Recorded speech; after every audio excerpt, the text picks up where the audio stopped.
एक लड़की थी जो कृष्ण जी की अन्य भक्त थी। बचपन से ही कृष्ण भगवान का भजन करती थी। भक्ति करती थी, भक्ति करते करते बड़ी हो गई।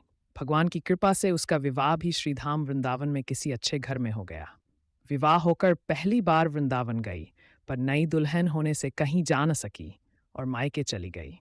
और वह दिन भी आया जब उसका पति उसे लेने उसके मायके आया। अपने पति के साथ फिर वृंदावन पहुंच गई। पहुंचते पहुंचते उसे शाम हो गई। पति वृंदावन में यमुना किनारे रुककर कहने लगा, देखो, शाम का समय है, मैं यमुना जी में स्नान करके अभी आता हूँ। तुम इस पेड़ के नीचे बैठ जाओ और सामान की देखरेख करना, मैं थोड़े ही समय में आ जाऊंगा, यही सामने ही हूँ। कुछ लगे तो मुझे आवाज दे देना। इतना कहकर पति चला गया और वह लड़की बैठ गई। अब एक हाथ लंबा घूंघट निकाल रखा है, क्योंकि गांव है, ससुराल है, और वहीं बैठ गई। मन ही मन विचार करने लगी कि देखो, ठाकुर जी की कितनी कृपा है, उन्हें मैंने बचपन से भजा और उनकी कृपा से मेरा विवाह भी श्रीधाम वृंदावन में हो गया। मैं इतने वर्षों से ठाकुर जी को मानती हूँ, परंतु अब तक उनसे कोई रिश्ता नहीं जोड़ा। फिर सोचती है, ठाकुर जी की उम्र क्या होगी? लगभग 60 वर्ष के होंगे।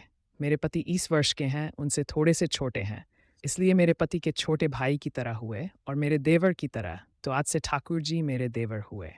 अब तो ठाकुर जी से नया संबंध जोड़कर बड़ी प्रसन्न हुई और मन ही मन ठाकुर जी से कहने लगी, देखो ठाकुर जी, आज से मैं तुम्हारी भाभी और तुम मेरे देवर हो गए। अब वो समय आएगा जब तुम मुझे भाभी भाभी कहकर पुकारोगे।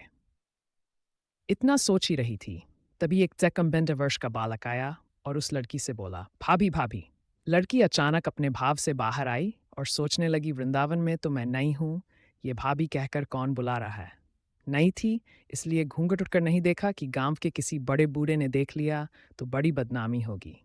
अब वह बालक बार बार कहता पर वह उत्तर न देती। बालक पास आया और बोला, भाभी, तनिक अपना चेहरा तो दिखाए दे। अब वह सोचने लगी, अरे ये बालक तो बड़ी जिद कर रहा है, इसलिए कस के घूंघट पकड़कर बैठ गई कि कहीं घूंघट उठकर देखन ले। लेकिन उस बालक ने जबरदस्ती घूंघट उठकर चेहरा देखा और भाग गया। थोड़ी देर में उसका पति आ गया। उसने सारी बात अपने पति से कही। पति ने कहा, तुमने मुझे आवाज क्यों नहीं दी? लड़की बोली, वह तो इतने में भाग ही गया था।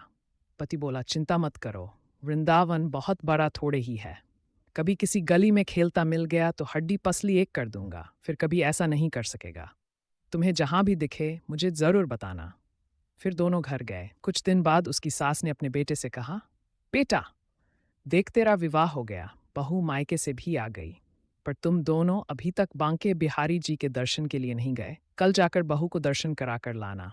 अब अगले दिन दोनों पति पत्नी ठाकुर जी के दर्शन के लिए मंदिर जाते हैं। मंदिर में बहुत भीड़ थी।